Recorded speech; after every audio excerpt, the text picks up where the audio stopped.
for the media, I will tell you this is a serious group of people. Right? That's great. Thank you very much. Look at all of the, wow, look at the people, huh? It's seriously the biggest business people anywhere in the world, so I think it's a great tribute. Whatever they're teaching you well, right? Thank you very much. You're welcome to the White House as we celebrate Diwali, because they said there has to be a very heavy emphasis on the V, Diwali, the beautiful Hindu festival of lights, and that's what it is. It's a great festival and it's amazing people. I'm pleased to be joined by the Director of the National Intelligence and a woman that's done a fantastic job, Tulsi Gabbard, wherever you may be, Tulsi. Hi, Tulsi. FBI Director Kash Patel, who's really hitting his stride. Kash, where's Kash? Right here, sir. He is hitting his stride. That's the way we like it. Assistant Attorney General Harmeet Dillon. Harmeet? I'm right here, sir. Hi, Harmeet. And Pastor Paula White. She's been fantastic. She's been with us right from the beginning. We're greatly honored to be joined by the Indian Ambassador to the United States, Vinay Quatru. And it's very nice. Pronounce it perfectly.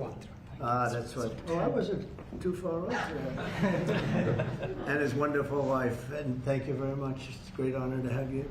As well as our new ambassador to India. This is a nice, easy name, Sergio Gore. Sergio, congratulations, Sergio. You're going to do a fantastic job.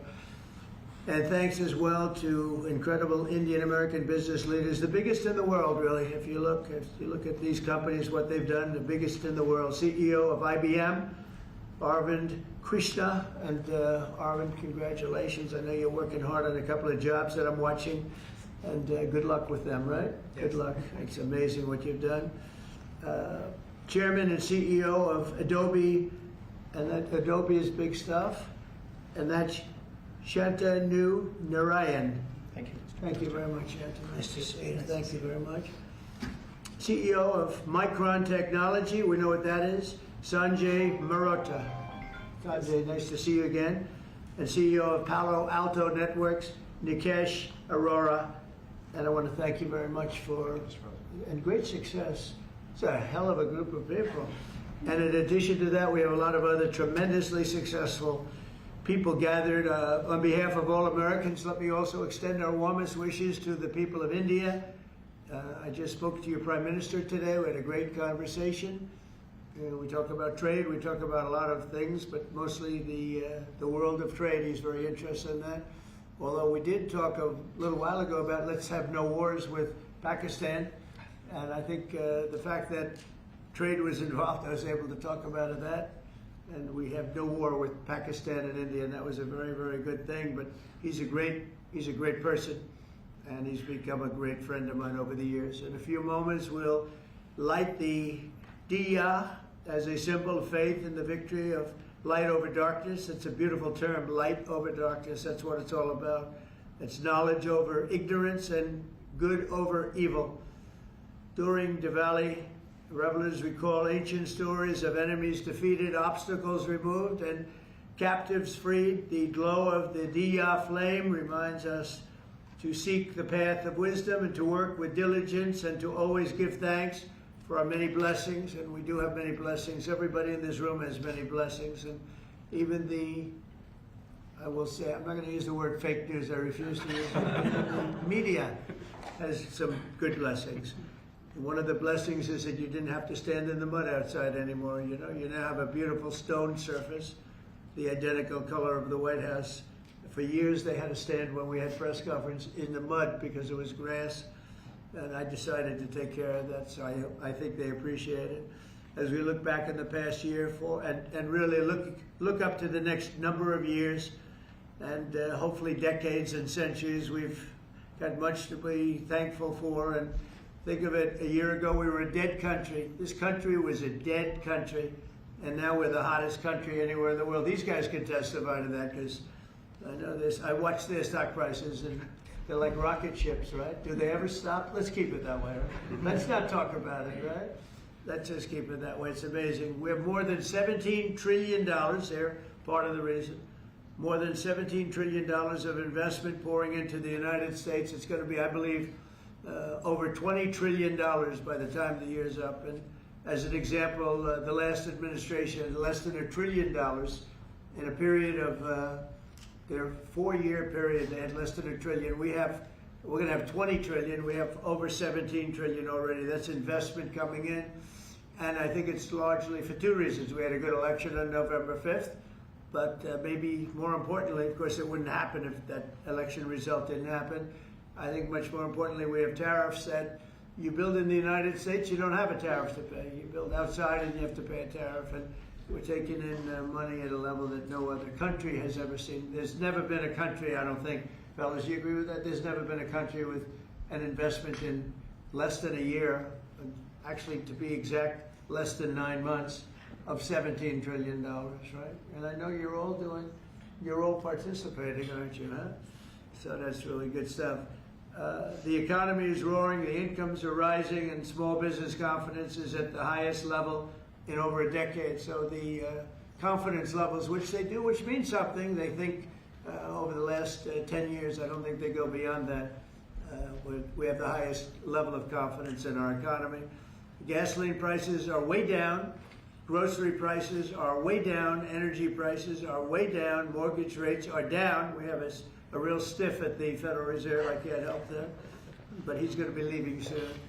And inflation has been defeated. But even though his rates are too high, the economy has been amazing. Our border is secure, totally secure. We had nobody in the last 4 months coming through illegally, which is actually hard to believe because, they give me those numbers, but essentially it would be just about nobody. They actually say 0. That's actually hard to believe, you have 0 when you had millions pouring across a year and a half ago, 2 years ago, but we have it down to practically nobody. And they are coming in, but they're coming in legally. And we're forging peace all over the world. We're putting America first. We're getting everybody to sort of get along. And I just got a call from the Middle East. We're doing very well there. We have many, many countries, as you know, signed on to peace in the Middle East, and nobody thought they'd ever see that happening. The Hamas situation, where they're pretty violent people, I would say, that we could put that out in 2 minutes. We're giving them a chance. They agreed that they'd be very good, very, very straight. They wouldn't be killing people, and they have killed people. That wasn't the deal we made, but if they don't honor the deal, they'll be taken care of very quickly, but I'd rather not have to do that. But we have total peace in the Middle East. We have levels of friendship with everybody, and every countries that hated each other now love each other. Nobody ever saw anything like it. I think you guys are pretty surprised over here, right? You're surprised, but a lot of people are surprised. Are you guys surprised? Peace in the Middle East. You've been hearing about it for as long as you've been alive, and it's been a lot longer than that. You're still pretty young, but we have peace in the Middle East, and so as we light the Diya, we look forward to a new year and a greater peace and a greater everything for all of us, and we want tremendous success, tremendous health. We're doing a lot of things in the world of health, and the autism situation is just crazy when you think of it. And you go back 20 years, it was 1 in 20,000, and now it's 1 in 12. Is that hard to believe? When I hear that number, it's not even believable. And we think we're onto it. Bobby is doing a great job, and Dr. Oz, all of them, they're really working hard. Nobody's ever seen anything like that. And it's been a very important factor for me. I just say you got to focus on that. We think we have a lot of the answers. We've announced a lot of the answers, actually. But we're looking at many things. We've made tremendous progress. And maybe the thing we've done the best on is prices for our drugs. We have favored nations now, where other nations, as you know, were paying a small fraction of what we were paying. And this was, for many, many years, this was happening. This was set up 30 years ago, where we were paying 10 times more, 12 times more, 5 times more, always tremendous numbers more. And I said, we're not doing that anymore.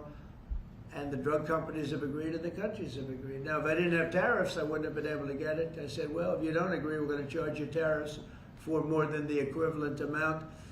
And amazingly, everybody agreed. So our drug prices are going to be coming down 100%, 200%, 300, 400, 500% in some cases. A bill that cost $10 in London would cost $120 in, think of it, $120 in New York or any place in this country.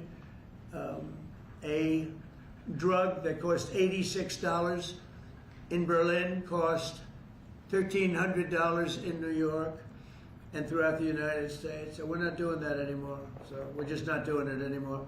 So I just want to, and I think that's going to be huge for our anything, Medicaid, Medicare, Social Security, anything having to do with health, because the drug prices are going to be coming down. And I tell the story of my last administration, my 4th year.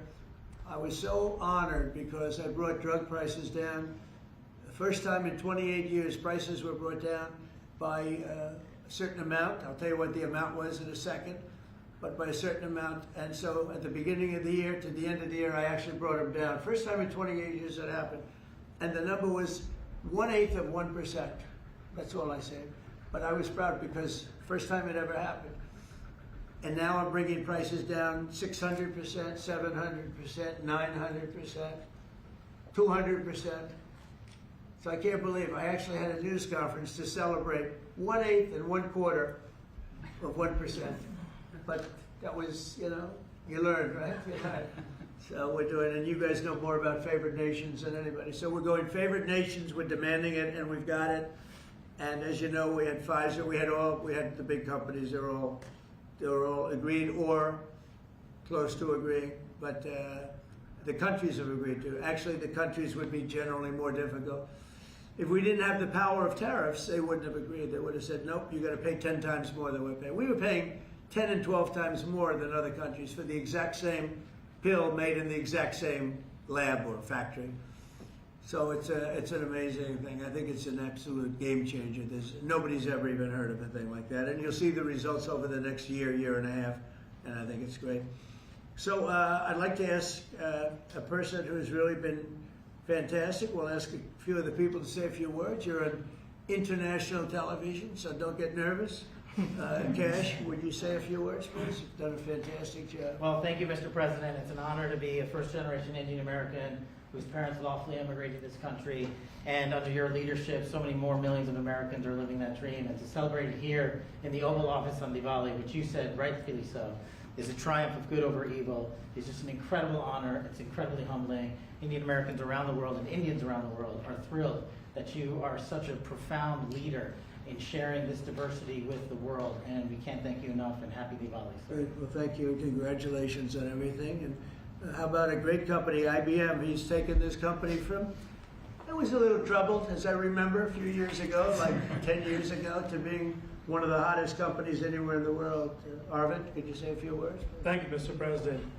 In the spirit of Diwali, we should also acknowledge all that the President and the administration is doing to really boost technology, innovation, and that leading to economic growth. I want to point out, people forget often how much public and private partnerships in the United States have mattered to boost technology. You look at semiconductors, you look at space, you look at the internet, mobile, and hopefully quantum down the road. So, Mr. President, I'd like to thank you for all that you're doing to boost our technology leadership. Well, you have done amazingly, and I just think it's incredible. I know exactly what you've been through, because it was a troubled company until you came along, and you made it very untroubled. You made it a rocket ship, so I congratulate you. Thank you, Arvind, very much. We have a very, very great company, Adobe, and Shanta, could you say maybe a few words, please? Sure. Thank you, Mr. President. And first, it's such an honor, to be here in the Oval Office and to celebrate Diwali, which for all of us growing up, as you pointed out, was, the victory over triumph over evil, light over darkness. I think what you're doing, Mr. President, to have peace and prosperity and investment in this country is just amazing. And as a company, I think hopefully everybody here is using Photoshop in order to, take all these pictures. But I would really like to thank you for your leadership, and we will continue to invest in the U.S. to make sure that we continue to drive innovation. And your investment's been very large. So how much have you invested, and do you plan to invest in the U.S.?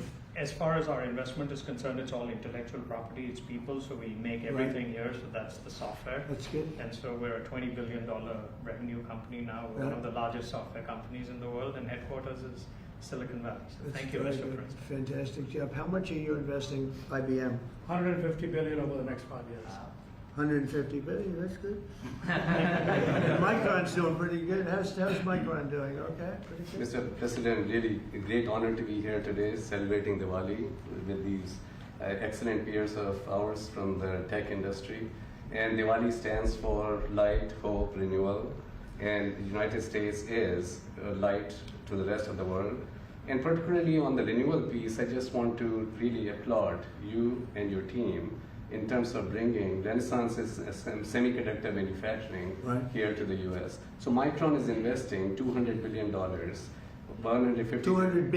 $200 billion in leading edge memory manufacturing. And in the course of next few years, we'll have 40% of our manufacturing here in the U.S. And this will add, over the course of years, 90,000 jobs and $1.5 trillion impact to the economy. So we are very thankful to the support that we get from your team and Mr. President, from you, in terms of bringing memory here to the U.S. And memory is key with AI today, right? Yeah. You always talk about memory. I have a good memory, but those machines have a better memory, right? No matter what you do. Absolutely. That's fantastic, really fantastic. Nikesh, Palo Alto is a hot one, and tell me about that. Go ahead, please. Mr. President, thank you for having me here, and it's a pleasure and honor Great to be honor. able to celebrate Diwali with you. As my colleagues have said, this is triumph of good over evil and prosperity, and what you've done in the last 9 months in terms of making the United States one of the most business-friendly administrations, and allowing us all an opportunity to invest not just in technology but in our people is just amazing. We are now the largest cybersecurity company in the world, and we just recently recently spent $25 billion in sourcing technology. So all cyber security is made in the United States, because we believe that the next bastion in the world is going to be a cyber war, and we just want to make sure we are prepared as a country, and we make sure all of our companies and our critical infrastructure. Fantastic job. It's amazing what you've done. And all of these people, to me, they mean two things: big investment, but the big investment I like because of jobs. It's tremendous number of jobs that they've produced. Would you say a couple of things about your great company, please? Thank you, Mr. President.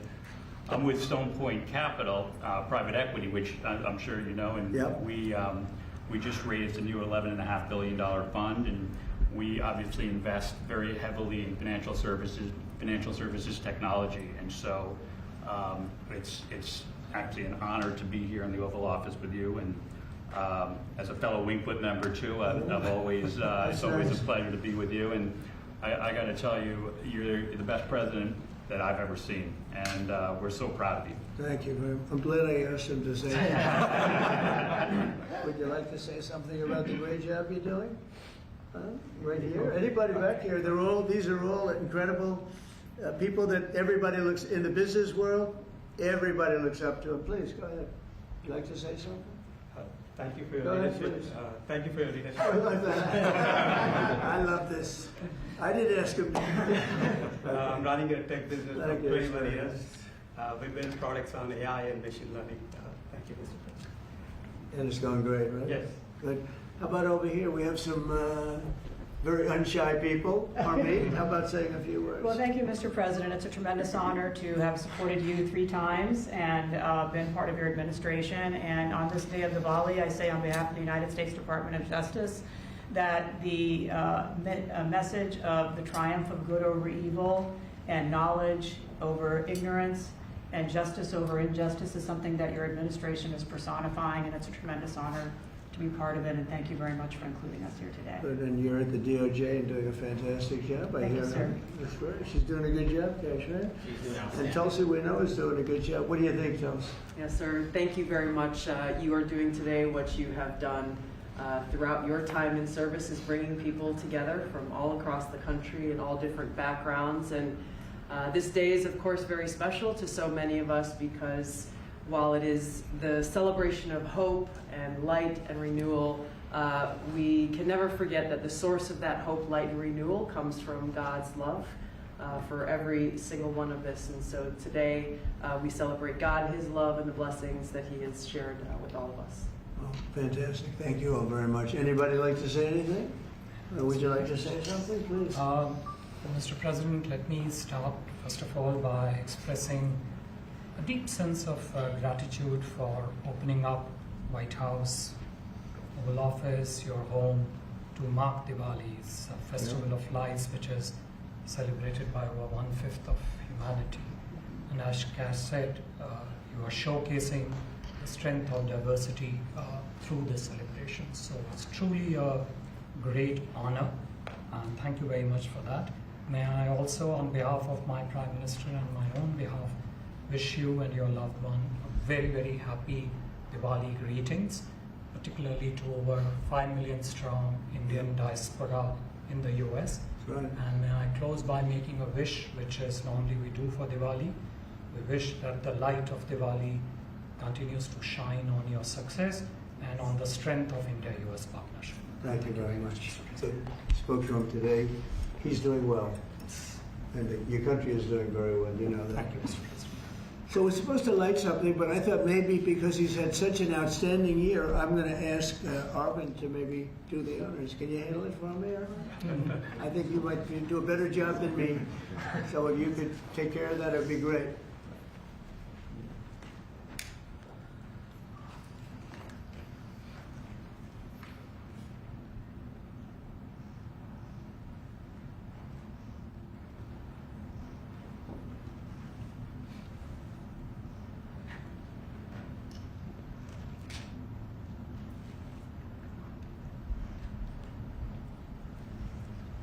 Well, he's done a good job. I didn't know you were supposed to do that. I'm glad I asked him.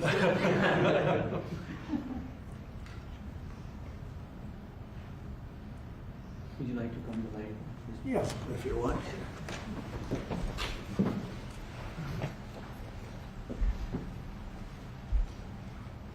Okay.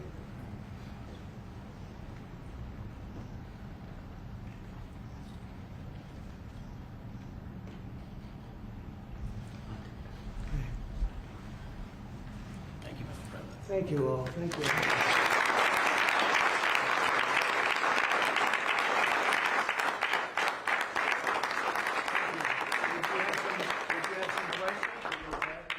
Mr. President, the meeting with Vladimir Putin is canceled or put on hold. Do you know what happened there, and does that affect your decision whether or not to send tomahawks? to No, Ukraine? no, I don't want to have a wasted meeting. I don't want to have a waste of time, so I'll see what happens. But we did all of these great deals, great peace deals. They're all peace deals. They're agreements, solid agreements, every one of them. But this one, and I said, go to the line of battle, or the battlefield lines, and you pull back and you go home, and everybody takes some time off because you got two countries that are killing each other. Two countries are losing 5,000 to 7,000 soldiers a week. So we'll see what happens. It's we haven't made a determination. Mr. President, are you asking the Justice Department to look into the federal investigations into you and look for compensation, and how much are you asking for? Who's asking for what? Are you asking the Justice Department to pay Whose you compensation for Whose compensation? your federal investigations into you? Are you asking them to pay compensation, and how much? Into me? I don't get any compensation. I do it for nothing. I gave up my salary. Into me? No, it's going to be the Justice Department. Are you asking them to pay you compensation for the federal investigations that happened to you? And how much are you asking well, for? I guess they probably owe me a lot of money for that. Oh, probably, yeah, that's true. That's very interesting. No, I get no salary. I gave up my salary. It's a good salary. Not as much as these guys make, but that's okay. It's a lot of money. And I don't, as you know, I didn't take it in the first 4 years. I'm not taking it in these 4 years either. But as far as all of the litigation and everything that's been involved, yeah, they probably owe me a lot of money. But if I get money from our country, I'll do something nice with it, like give it to charity or give it to the White House where we restore the White House. And we're doing a great job in the White House. As you know, the ballroom is under construction. It's going to be. They've been trying to get it for 150 years, and it's really. I think it's going to be fantastic. But we'll see what happens. I mean, we have numerous cases having to do with the fraud of the election, the 2020 election, and because of everything that we found out, I guess they owe me a lot of money. But I'm not looking for money. I'm looking for really. I think it's got to be handled in a proper way. If it's not handled in a proper way, we don't want it to happen again. We can never let what happened in the 2020 election happen again. We just can't let that happen. And so the way we go, I know Cash is working on it. Everybody's working on it, and certainly Tulsi's working on it. We can't let that happen again to our country. Look at what's happened where you have millions of people being allowed to come into our country, all because of a crooked election, where they come from prisons, they come from jails, they come from mental institutions and insane asylums, they're drug dealers. The people that they've allowed to come into our country, we cleaned them out in Washington, D.C. We have a very safe capital right now. We have a capital that's as safe as it can be. But I don't know. I mean, you'd have to ask the lawyers about that. Mr. President, a comment and a question, please, for you. First of all, you have just 1 billion plus hearts around the globe, including in India, by celebrating the Diwali in the White House right here. And my other comment is, Mr. President, I like his question already. in February, you and the White House staff gave a warm welcome to the Prime Minister of India, Mr. Narendra Modi. That's right. And after that, I decided to make a short trip to India for you, how popular you are in India. And I went there in a holiest also festival there. Millions of people were there. And also Prime Minister Narendra Modi was addressing a media event, 5,000 people. I was one of them there listening to him. And when I went to several states in India, what I found out, Mr. President, 3 people are most popular there. Prime Minister Narendra Modi, President Donald Trump, Mr. Kash Patel, and also with the surprise, our White House Press Secretary, Caroline Levitt. She's doing good, right? She is doing good.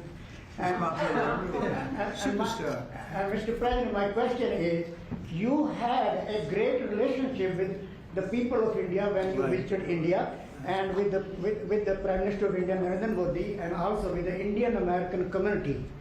Where do we stand today, all those relations from 45 to 47 in the future, Mr. President? Please, thank you. Well, we stand great, and the people of India, I love the people of India, and we're working on some great deals between our countries. I spoke to Prime Minister Modi today, as I mentioned before, and we just have a very good relationship. And he's not going to buy much oil from Russia. He wants to see that war end as much as I do. He wants to see the war end with Russia, Ukraine. And as you know, they're not going to be buying too much oil. So they've cut it way back, and they're continuing to cut it way back. Mr. President, what did the Kremlin say? Mr. President, Yeah, please. An appeals court recently ruled that you can send the National Guard in Yeah. Oregon. Do you feel unfettered to send the National Guard into whatever city you want now? Well, I guess so. That was the decision. I can send the National Guard if I see problems. I looked at Portland over the weekend. The place is burning down, just burning down. We weren't there. We didn't spend much time there because we were waiting for that decision. But the court, maybe that influenced the court. But you look at a place like Portland, it's ridiculous when they say that there's no problem. The place was on fire over the weekend. But we won the case in Court of Appeals.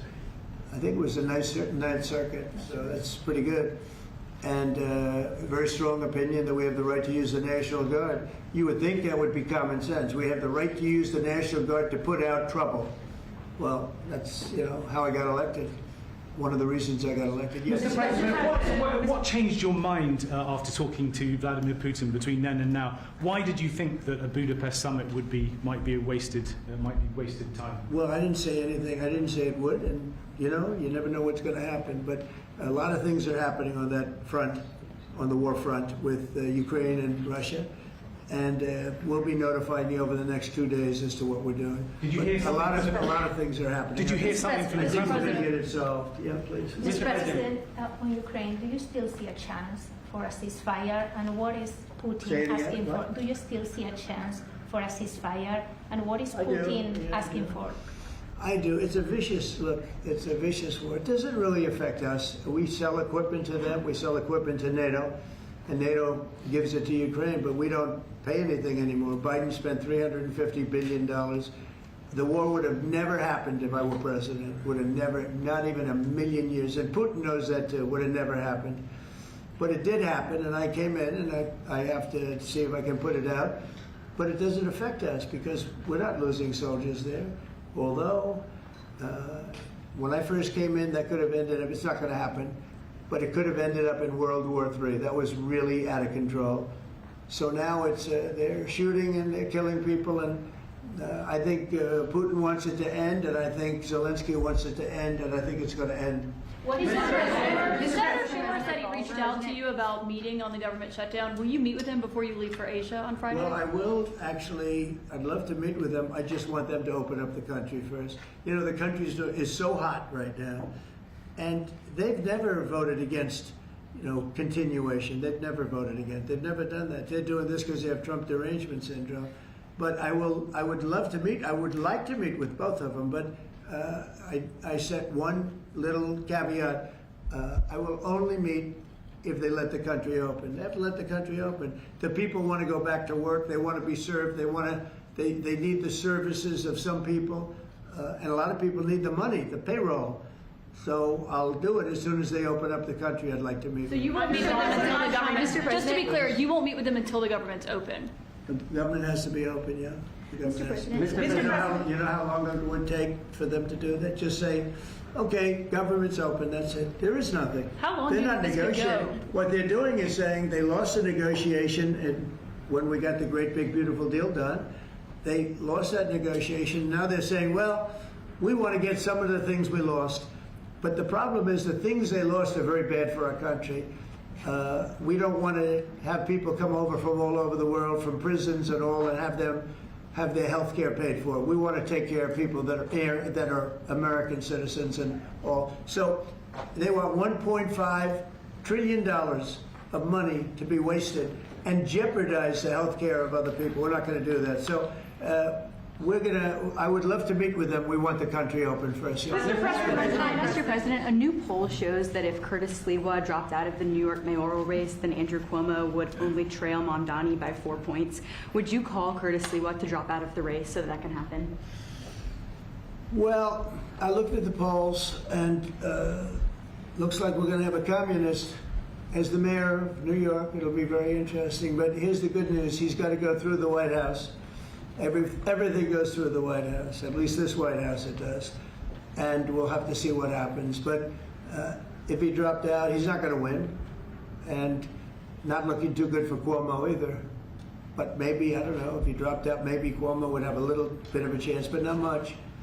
Because it looks like the lead is, it's not a great lead, but it's big enough that he should be able to win. So, you know, I don't know that I want to get involved. It's really a question of, would I rather have a Democrat or a communist? And I would rather have a Democrat than a communist. Will you meet with Mamdani if he wins? Yeah, I'll speak to him. Mr. President, I have an obligation to speak to him, but look, I love New York. I've always loved New York. I just can't believe a thing like this is happening. I left New York, and we had a mayor, de Blasio, who was a disaster, but when I left, it was sort of before he could really take hold. And boy, New York was a hot city, and now it's sad to see what's happening, frankly. And with the communists in charge, look, you just go back 1,000 years. I mean, it's been done many times, 1,000 years. It's never worked once, so it's not going to work now either. Mr. President, you're building your ballroom right now. They're also building the Obama Presidential Library. I'm wondering if you've He seen. needs help. Have you seen pictures of the architecture and Yeah, what I do you think did. of it? It's not too pretty. No, but it's closed. It's stopped. They ran out of money. I mean, he's building a library / museum. You know, you call it some museum, and usually they call it both. They call it library and museum. That's the official name.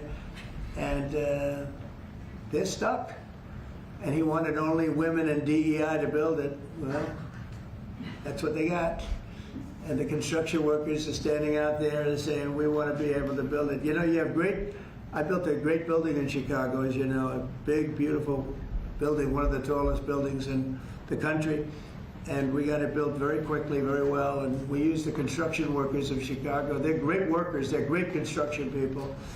And I suggest that he get them involved. But they're hundreds of millions of dollars over budget. And I think it stopped. I'm reading these terrible stories.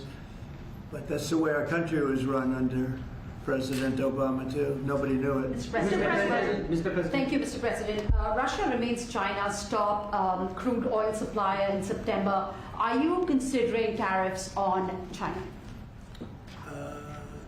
Well, I mean, you read the same papers as I do, but I don't have to read the papers because I'm the one. Right now, as of November 1st, China will have about 155% tariff put on it. And I don't think it's sustainable for them, so I want to be nice to China. But China's been very rough with us over the years because we had presidents that weren't smart from a business standpoint. Some were good politicians, some weren't even good politicians, but they allowed China to take advantage of us and every other country to take advantage of us. If you see, I made a deal with the European Union, I made a deal with Japan, with South Korea, made a lot of these deals that are great deals, and I was able to do it. It's really national security. I was able to do it because of tariffs. And we're getting hundreds of billions, even trillions of dollars paid into the United States. We're a very rich country again. We'll start paying off debt. We'll do a lot of things. We'll probably make a distribution out of some of the tariff money. I think we're going to make a distribution over the next fairly short period of time to people because we took in so much money from the tariffs. Just European Union, $650 billion. Japan, $550 billion. South Korea, $350 billion. That's even a lot of money for you guys, right? That's not bad, right? But no, we're taking in a lot of money, and it keeps people like this here because that's why they're coming in. I mean, you wouldn't be, I mean, I'm not going to speak for you, but generally they won't be coming in if it weren't for tariffs. They come in here and they don't have to pay any tariff. If they do it outside, they pay a lot of money, a lot of tariffs. The money comes to us. And in order not to pay the tariff, they come and they build here. That's why we have more plants under construction than we've ever had in the history of our country. And you wouldn't think it's complicated, but you would have thought somebody would have done this a long time ago, sitting in this beautiful seat behind what's called the Resolute desk. You know that, right? This is a very famous. This is even more famous than any of your desks. But your desks are very good. I'll follow up on her question to you, because the New York Times is reporting that your legal team is seeking $230 million from your own Justice Department now in response to the investigations into you. It could be. Is that something you want your legal team to do? I don't know what the numbers are. I don't even talk to them about it. All I know is that they would owe me a lot of money, but I'm not looking for money. I'd give it to charity or something. I would give it to charity, any money. But look, what they did, they rigged the election. And as you know, we had, in one case, 60 Minutes had to pay us a lot of money. George Slobodanopoulos had to pay us a lot of money, and they already paid. You know, they paid me a lot of money because what they did was wrong. And, you know, when somebody does what's wrong. Now, with the country, it's interesting because I'm the one that makes the decision, right? And, you know, that decision would have to go across my desk. And it's awfully strange to make a decision where I'm paying myself. In other words, did you ever have one of those cases where you have to decide how much you're paying yourself in damages? But I was damaged very greatly, and any money that I would get, I would give to charity. Thank you, Mr. President. Yeah, please, go ahead. Is the Democrat Party now more Zohran Mamdani's party than it is even Leader Schumer's or Leader Probably Jeffries? is, yeah. Look, I mean, maybe he'll run for president in 4 years. You have a communist president. That would be interesting, right? I don't see it happening, you know. I've always said you will never see, and I always talked about socialism, and you will never see a socialist so-and-so. And I was right. I say it in speeches. We will not have socialism in our country. And I was right. Communism, yes, but socialism. In other words, they skipped socialism and they went down to communism. No, he's a communist, and he's going to be maybe the mayor of New York. I don't know. Maybe, you know, polls are all, but these polls seem to be pretty consistent. but he would be, I would say he would be the leader of the party. It's not Schumer. Schumer's shot. He's shot. This poor guy, I feel sorry for him. I've known him for a long time, but I think he's mentally gone. He's been beat up by young, radical lunatics. And I think Chuck Schumer he's gonzo. I really do. I think he's probably not going to run. It shows that he's losing in every poll. Now, this is hard. You know, he wants to meet with me. It's sort of hard to meet with a guy after I make a statement like that, but I'm just giving the facts. I think Chuck is probably finished. I know some people, Democrats, that would be good. Some good politicians and some, reasonable people. But I understand that they would not have a chance of, getting even the concept of holding the torch. They're not going to get it. But they have some people that I really believe they're low IQ people. They're stupid people. And they seem to be leading the party. So we'll see what happens. Look, the Republicans are strong. We have great leadership. We're very strong in every way. And we're going to keep it that way. But we are really a strong party. Our party's grown magnificently. We've gotten away. Look at all the union votes I got. Nobody thought that was ever possible. Look at the election where I won I won everything. I won all 7 swing states. If you win 3 or 4 swing states, you're doing great. I won all 7 by a lot. And I think the best thing when you look at districts, 2,700 versus 525. That's big. That's why the map shows all red. So we won in a tremendous landslide, and that's because people like our policy. I guess they like me, but they like my policies. Strong borders, good education, low taxes. In the great, big, beautiful bill, we got the biggest tax cut in history. Not only no tax on tips, no tax on Social Security, no tax on overtime, we got the biggest tax cut in the history of our country in the bill that we just approved. And I think people see that and they like it, and that's why we're doing well, but they are not. They do not have leadership. Thank you very much, everybody. Thank you, Thank you very much. Thank you, guys.